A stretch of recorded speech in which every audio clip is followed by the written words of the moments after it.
ಹಿಂದಿನ ಕಾಲದಲ್ಲಿ ದೊಡ್ಡೋರಾಡಿರೋ ಕೆಲವು ಸತ್ಯದ ಮಾತುಗಳನ್ನ ನಾನಿವತ್ತು ಹೇಳ್ತಾ ಇದ್ದೀನಿ. ಇದನ್ನ ನಿಮ್ಮ ಜೀವನದಲ್ಲಿ ಅಳವಡಿಸಿಕೊಂಡ್ರೆ ನಿಮ್ಮ ಲೈಫ್ ಬಿಂದಾಸ್ ಆಗಿರುತ್ತೆ. ಕರೆಯದೇ ಇರೋರ್ ಮನೆಗೆ ಊಟಕ್ಕೆ ಹೋಗ್ಬೇಡ. ಕರುಣೆನೇ ಇಲ್ಲದೆ ಇರುವವರ ಹತ್ರ ನಿನ್ನ ಕಷ್ಟನ ಹೇಳ್ಕೊಡ್ಬೇಡ. ಬಂದಿರೋ ಭಾಗ್ಯವನ್ನ ಕಾಲಲ್ಲಿ ಓದಿಬೇಡ.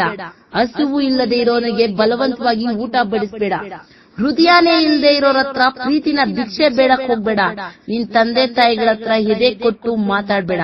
ನದಿಗಳ ಮೂಲ ಹುಡುಕುವ ತಂಟೆಗೆ ಹೋಗ್ಬೇಡ. ದೇವ್ರೇ ಇಲ್ಲ ಅಂತ ಹುಚ್ಚು ಆಗಿ ವಾದ ಮಾಡ್ಬೇಡ. ನೊಂದವರ ಕಣ್ಣೀರಿಗೆ ನೀನು ಕಾರಣ ಆಗ್ಬೇಡ.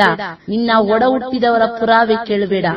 ಬೇರೆಯವರ ಮುಂದೆ ನಿಮ್ಮ ಹೆಂಡತಿಯನ್ನ ನಿಂದನೆ ಮಾಡಬೇಡ. ಗುರು ಹಿರಿಯರ ಮಾತಿಗೆ ಎದುರುತ್ತರ ಕೊಡಬೇಡ. ಅಸಹಾಯಕರ ಸ್ಥಿತಿಯನ್ನು ನೋಡಿ ನಗಬೇಡ.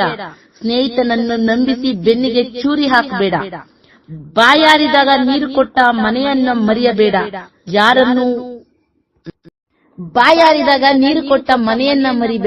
ಯಾರನ್ನು ಅತಿಯಾಗಿ ನಂಬಿ ಮೋಸ ಹೋಗ್ಬೇಡ.